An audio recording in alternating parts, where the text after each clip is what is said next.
অনেকটা দর্শন হয়েছে, চাপা পড়ে গেছে। এই দর্শনটা হয়েছে দেশটা আগুনের মতন জ্বলে উঠছে। নাসিরউদ্দিন পাটোয়ারির কিছুদিন আগে সীমান্ততাই কথা কইছে, বাংলাদেশ স্বরাষ্ট্রমন্ত্রীর দিকে আঙ্গুল তুলি কথা কইছে যে বাংলাদেশ স্বরাষ্ট্রমন্ত্রী কি করে, বিএসএফ আঙ্গদেশের মানুষেরা মারতেছে কিন্তু আঙ্গদেশের বিজেপি তাদেরকে কিছু করতেছে না। এই স্বরাষ্ট্রমন্ত্রীর কোনো যোগ্যতাই নাই স্বরাষ্ট্রমন্ত্রীর দায়িত্ব পালন করা। কালকে শুক্রবারে নাসিরউদ্দিন পাটোয়ারির উপরে হামলা হয়েছে। এই হামলা নিয়ে এখন অনেকে কইতেছে যে জামাত শিবির নাসিরউদ্দিন পাটোয়ারিরে মারি বিএমপির উপরে চাপাই দিতেছে, অনেক কুলাঙ্গারে কইতেছে।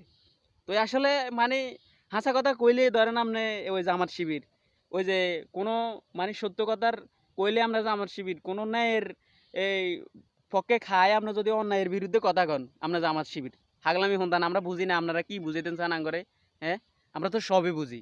নাসিরউদ্দিন পাটোয়ারির রূপে হামলা করছে কে? সারা বাংলাদেশের মানুষ জানে কিনলে নাসিরউদ্দিন পাটোয়ারির উপরে হামলা করছে। সীমান্ত যে কয়েকটা কথা কইছে, হাসা কথা কইছে, সীমান্ত পরিদর্শন করি এখন নাসিরউদ্দিন পাটোয়ারির উপর হামলা করছে। আবার যে ধরেন এই যে মাইয়াকে দর্শন হয়েছে, দর্শনের বিরুদ্ধে কঠোর অবস্থা নিছে।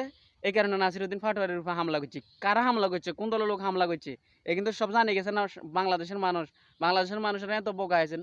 নমরুদ ফেরাউনও কিন্তু এরকম অত্যাচার করছে, অনেক ক্ষমতাসীন আছিল কিন্তু নমরুদ ফেরাউনের আল্লাহ ধ্বংস করে দিয়েছে, মশাদি মারছে, লাস্টে নিজের কর্মচারী রাতের জুতার বাই খাবে মারছে, হেরাউনেরে এই সাগরের মধ্যে ডুবে মারছে, লোদ খাবে মারছে।